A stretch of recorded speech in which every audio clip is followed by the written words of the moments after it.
Good morning. I'm very pleased to be here with Senior Deputy Governor Carolyn Rogers to discuss today's monetary policy decision. Today we lowered the policy interest rate by 25 basis points to 2.5%.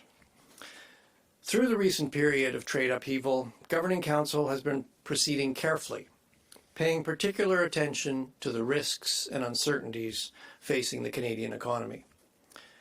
Three developments have shifted the balance of risks since our July decision.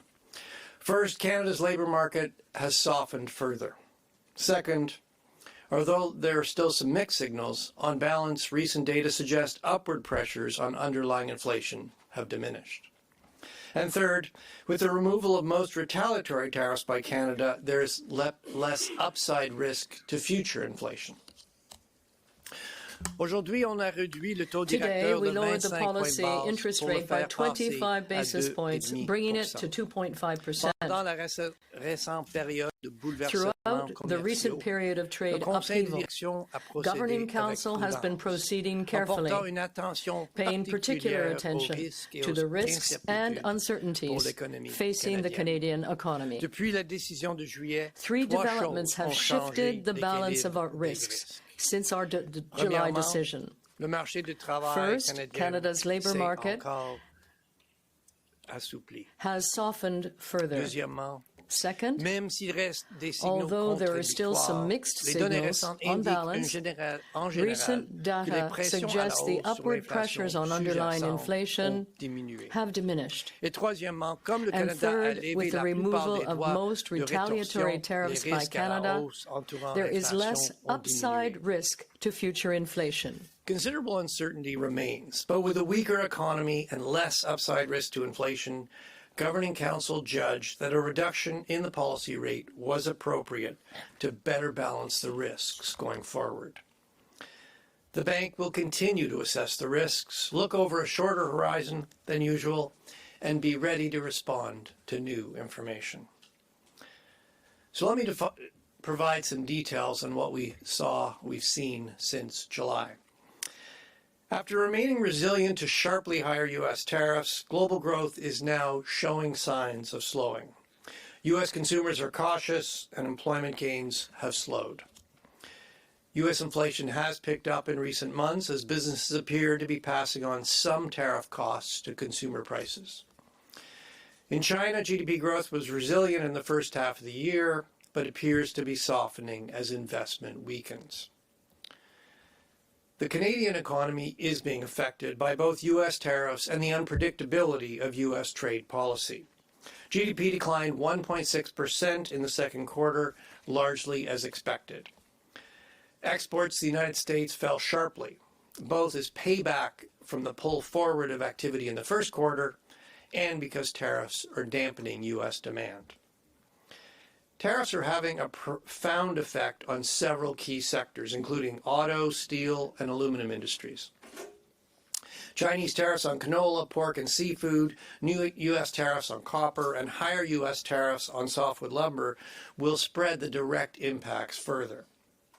Uncertainty is also weighing on the economy. Business investment contracted in the second quarter.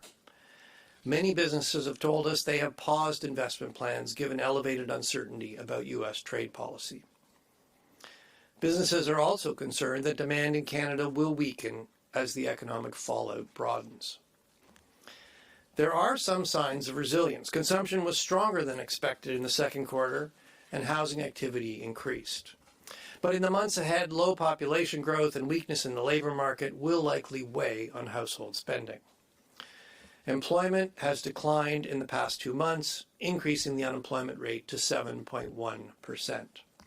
In addition to significant job losses in sectors that rely on U.S. trade, employment growth in other parts of the economy has slowed as businesses have scaled back their hiring plans. Wage growth has continued to ease. Turning to inflation, CPI inflation was 1.9% in August, the same as at the time of the July monetary policy report. Excluding taxes, inflation was 2.4%. The preferred measures of core inflation have been around 3% in recent months, but on a monthly basis, the upward momentum seen earlier in the year has dissipated. A broader range of indicators, including alternative measures of core inflation and the distribution of price changes across CPI components, continue to suggest underlying inflation is running about 2.5%. The federal government's recent decision to remove most retaliatory tariffs on imported goods from the United States will mean less upward pressure on the prices of these goods going forward. Still, the disruptive effects of shifts in trade will add costs even as they weigh on economic activity. It is difficult to predict the extent of cost increases, where they're going to show up, and how they will get passed on to consumer prices. With some stability in U.S. tariffs in recent weeks, near-term uncertainty may have come down a little. But the focus is shifting to the upcoming review of the Canada-U.S.-Mexico agreement. And new U.S. threats to use tariffs as an instrument of geopolitical pressure are also contributing to global uncertainty. Lors de cette décision, le consensus était clair. At the time of this decision, there was clear consensus to lower our policy rate for the first time since March. We will continue to assess the impacts of tariffs and uncertainty on economic activity and on inflation. We are focused on ensuring that Canadians continue to have confidence in price stability throughout this period of global upheaval. We will support economic growth while ensuring that inflation remains well controlled. At this rate decision, there was a clear consensus to lower the policy rate for the first time since March. We will continue to assess the impacts of tariffs and uncertainty on economic activity and inflation.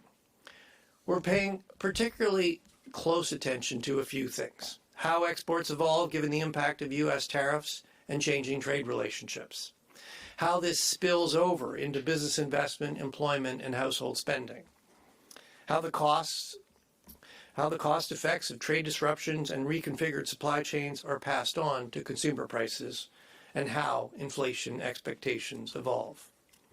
We are focused on ensuring that Canadians continue to have confidence in price stability through this period of global upheaval.